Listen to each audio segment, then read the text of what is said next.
সালাউদ্দিন সাহেব এই উত্তরগুলো দেন। আপনি যে কথাটা বলতেছেন কনস্টিটিউশন ধারণ করতে হবে, কনস্টিটিউশন করতেছেন, তাহলে তো শহীদ রাষ্ট্রপতি কি হয়ে যায়, ইউজারপ্রার হয়ে যায়। এইগুলো কিছুই বললেন না। ঠিক আছে, এবার আসেন আপনার কথাতে আসি। কে পড়াবে আপনি বলছেন, এটা লেখা নাই। চলেন, এটা কি আদেশ, জুলাইয়ের আদেশ। এই জুলাই আদেশ কবে পাশ হলো?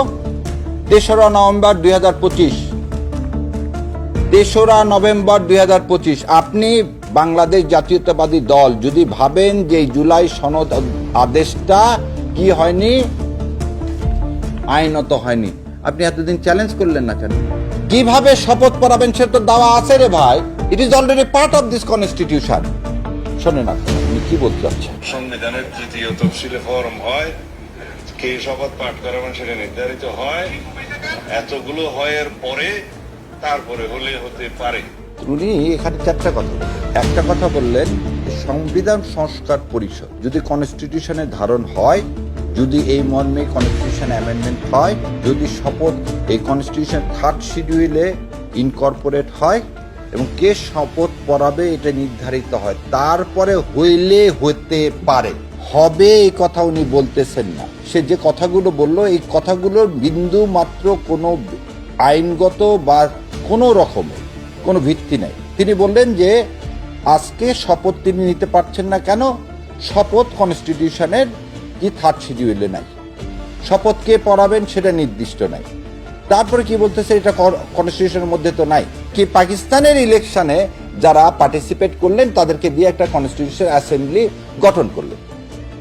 তাহলে এই constitution assembly, provision constitution assembly গঠন হলো যাদেরকে দিয়ে, তাদেরকে বাংলাদেশের কনস্টিটিউশন তৈরি করার কোনো ম্যান্ডেট দেওয়া জীবনেও হয়নি। আচ্ছা, তারপরেও ঠিক আছে, যুদ্ধের পরে এটা করতেই পারে, কারণ সেই সময় আমাদের সবাই স্বায়ত্তশাসন চাওয়া হয়েছিল, করছেন, ভালো কথা। 16ই ডিসেম্বর থেকে এটা বাংলাদেশে কি হলো, ইফেক্ট হলো। এই কনস্টিটিউশন কি ইফেক্ট হলো, তাহলে মানুষের আপনি গণরায় নিলেন, কোনো রেফারেন্ডাম নিলেন না। যে আপনি যে কনস্টিটিউশন করতেছেন, সে কনস্টিটিউশন সৃষ্টি হলো কি সম্পূর্ণ ইলিগালি ভাবে, একটা আনলফুল অর্ডারের মাধ্যমে। এই কনস্টিটিউশন তৈরি করে দিল ইন্ডিয়া। 72-এর কনস্টিটিউশন আপসীর নেত্রী নিজেই বলছিলেন এই কনস্টিটিউশন ছুঁড়ে ফেলে দিতে হবে। কেন বলছিলেন? কারণ এই কনস্টিটিউশন থেকে স্বৈরাচারের জন্ম। আসেন এবারে 1975 সালে 15ই আগস্ট শেখ সাহেব সপরিবারে নিহত হলো। মোস্তাক সাহেব জোর করে ক্ষমতা নিলেন। মোস্তাক সাহেব কোন শিডিউলের আন্ডারে সেদিন শপথ করছিলেন? এই যে 3rd শিডিউলের কথা যে বলতেছেন, 3rd শিডিউল তো তখনও ছিল। মোস্তাক সাহেবকে কে পড়ালেন? মোস্তাক সাহেব তো একই ক্ষমতা নিলেন। আচ্ছা, মোস্তাক সাহেবের পরে কি হলো দেখেন, 6/11/1975 সালে ব্রিগেডিয়ার খালেদ মোশাররফ খন্দকার মোস্তাককে কি করলেন, সরায় দিলেন। দিয়ে কি করলেন, পার্লামেন্ট বাদ দিয়ে দিলেন, পার্লামেন্ট ভেঙে দিলেন। দিয়ে আবু সাদাত মোহাম্মদ সায়েম তাকে এন্ট্রিম গভর্নমেন্ট করলেন। বাংলাদেশের প্রথম এন্ট্রিম গভর্নমেন্ট হলো কবে? 6/11/1975। সে এন্ট্রিম গভর্নমেন্টের শপথ কোথায় এখানে আছে?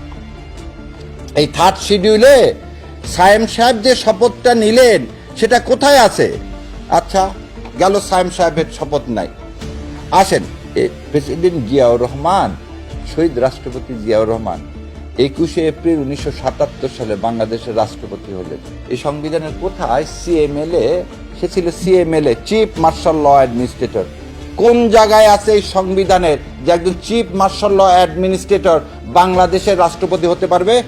কোন প্যারাগ্রাফে আছে যে তিনি এই শপথ নিতে পারবে? সালাউদ্দিন সাহেব এই উত্তরগুলো দেন। আপনি যে কথাটা বলতেছেন কনস্টিটিউশন ধারণ করতে হবে, কনস্টিটিউশন করতেছেন, তাহলে তো শহীদ রাষ্ট্রপতি কি হয়ে যায়, ইউজারপ্রার হয়ে যায়। শহীদ রাষ্ট্রপতি তাহলে অবৈধ দখলদার হয়ে যায়। আমরা বলছি কি, জাতির প্রয়োজনে শহীদ রাষ্ট্রপতি সেদিন ক্ষমতা নিয়েছে। জাতির প্রয়োজনে সেদিন শহীদ রাষ্ট্রপতি জিয়াউর রহমান এই দেশকে বাঁচানোর জন্য ক্ষমতা নিচ্ছে, সেটাকে মেনে নিচ্ছেন। যে জাতির প্রয়োজনে ডক্টর ইউনূস ক্ষমতা নিল, সেটাকেও মেনে নিচ্ছেন। হঠাৎ করে ভোটের পরে কেন আপনি এই ভোটের সময়, এই জুলাই সনদের ইমপ্লিমেন্টেশনের সময় হঠাৎ এত কোশ্চিন রেজ করলেন? একটা কিছু করতে গেলে তো একটা রেশনাল থাকতে হবে। আসেন, আপনি রেফারেন্ডামের কথা, প্রথম রেফারেন্ডাম হলো 30শে মে 1977, কে জিয়াউর রহমান সাহেবের ক্ষমতায় যাওয়া এবং তার কাজগুলোকে বৈধ হিসাবে হানা ভোট হলো। কনস্টিটিউশনে তখন রেফারেন্ডামের কোনো বিধানই নেই। আজকে যে আপনারা একজনকে উস্কায় দিয়ে রিট পিটিশন ফাইল করালেন যে এই হ্যাঁ ভোট না ভোট অবৈধ, এই রিট যদি চলে তাহলে আপনার কিন্তু ওই 77 সালের ফার্স্ট রেফারেন্ডাম অবৈধ ঘোষণা হবে, কারণ তখন কনস্টিটিউশন রেফারেন্ডামের কোনো বিধান ছিল না। আজকে যেমন আপনারা বলতেছেন রেফারেন্ডামের বিধান নাই কনস্টিটিউশনে, 77 সালেও তো কনস্টিটিউশনে এই বিধান ছিল না। তাহলে জিয়া রহমানের পুরো ক্ষমতাটা অবৈধ হয়ে যাবে, ওই রেফারেন্ডামে অবৈধ হয়ে যাবে। সাদ্দিন সাহেব আগে নিচের দিকে তাকান, আগে নিজের দিকে তাকান। আসেন, অনেক খুব বড় বড় সব লয়ার হায়ার করা হচ্ছে কয়েকদিন ধরে, কি বলতেছে এই কি জুলাই সনদ অবৈধ, কি হচ্ছে এই গণভোট অবৈধ, অর্ডিন্যান্স এই মানে এই রাষ্ট্রপতি যে অর্ডার দিচ্ছেন সেই অর্ডার দেওয়ার তার ক্ষমতা নাই। আচ্ছা আপনারা আমার একটা কথা বলেন, দয়া করে সালাউদ্দিন সাহেবের কাছে কিন্তু এখন মন্ত্রী, উনি আগে একটা প্রশ্নের জবাব দেন। 8ই আগস্ট 2024 রাষ্ট্রপতির কাছে শপথ নিয়েছেন, কে শপথ নিয়েছেন? ডক্টর মোহাম্মদ ইউনূস। কি হিসাবে? চিফ অ্যাডভাইজার হিসাবে। সেই চিফ অ্যাডভাইজার হিসাবে যে উনি শপথ নিলেন, এই থার্ড শিডিউলে কি চিফ অ্যাডভাইজারের কোনো কিছু আছে? চলেন থার্ডে দেখেন তফসিলে কি কি আছে। রাষ্ট্রপতির আছে, প্রধানমন্ত্রীর আছে, স্পিকারের আছে, ডিপটি স্পিকারের আছে, সংসদ সদস্যর আছে, প্রধান নির্বাচন কমিশনারের আছে, মহা হিসাব রক্ষকের আছে। কোথায় ভাই চিফ অ্যাডভাইজারটা পাইলাম না? তাহলে তো চিফ অ্যাডভাইজারের যদি সেদিন শপথটা যদি হয়, শপথটাই যদি রাষ্ট্রপতির কাছে নিলেন শপথ, সেই শপথটা সংবিধান ভায়োলেট করে নিলেন, তাহলে আপনার এই ইলেকশনে তো ইলিগাল। আপনি কিভাবে আজকে ক্ষমতা দখল করলেন? আজকে যে মন্ত্রী পরিষদ করলেন, আপনি ইলেকশন করলেন, সব তো অবৈধ। আপনার এই ক্ষমতা আসাও তো অবৈধ। তারপরে আর আসেন 20 জন ক্যাবিনেট অ্যাডভাইজার নিয়োগ করছেন, কোথায় এখানে আছে কিসের? প্রধানমন্ত্রী, রাষ্ট্রপতি, স্পিকার, ডিপটি স্পিকার, সংসদ সদস্য, কোথায় ক্যাবিনেট অ্যাডভাইজারের কোন শপথের ব্যবস্থা আছে থার্ড শিডিউলে? এইগুলো কিছুই বললেন। ঠিক আছে, এবার আসেন আপনার কথাতে আসি। কে পড়াবে? আপনি বলছেন এটা লেখা নাই। চলেন, এটা কি আদেশ, জুলাইয়ের আদেশ। এই জুলাই আদেশ কবে পাশ হলো? 3রা নভেম্বর 2025। 3রা নভেম্বর 2025। আপনি বাংলাদেশ জাতীয়তাবাদী দল যদি ভাবেন যে জুলাই সনদ আদেশটা কি হয়নি, আইনত হয়নি, আপনি এতদিন চ্যালেঞ্জ করলেন না কেন? আপনি যে জুলাই আদেশ মেনে নিলেন, এই আদেশের বলে তো ইলেকশনের ডেট ঘোষণা হলো। এই আদেশে কি বলা আছে? আদেশে চলেন,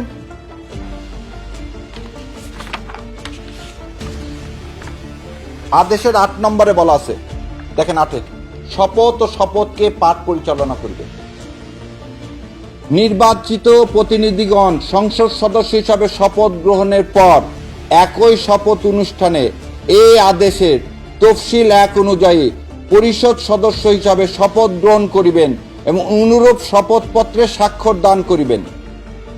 আবার বলতেছি, নির্বাচিত প্রতিনিধিগণ সংসদ সদস্য হিসাবে শপথ গ্রহণের পর এই শপথ অনুষ্ঠানে এই আদেশের তফসিল 1 অনুযায়ী পরিষদ সদস্য হিসাবে শপথ গ্রহণ করিবেন এবং অনুরূপ শপথপত্রে স্বাক্ষর দান করিবেন।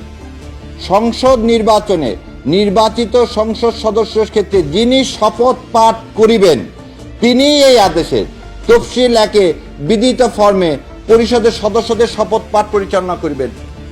তাহলে একই কথা বলল, যারা সংসদের যারা কিনিবেন, শপথ পাঠ যিনি করাবেন তিনি এই সংবিধান সংস্কার পরিষদের শপথ পাঠ করাবেন। আপনারা এটা নিয়ে তো একবারে চ্যালেঞ্জ করলেন না, আপনারা তো জুলাই সনদে সাইন করলেন। এই আদেশ তো আপনাদেরই পরামর্শে আদেশ দেওয়া হলো। সেদিন অর্ডিন্যান্সের কথা, এটাকে বলা হয় কি?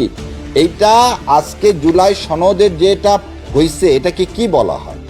এটাকে বলা হয় রেভলিউশনারি লেজিটিমেসি, রেভলিউশনারি লিগ্যালিটি।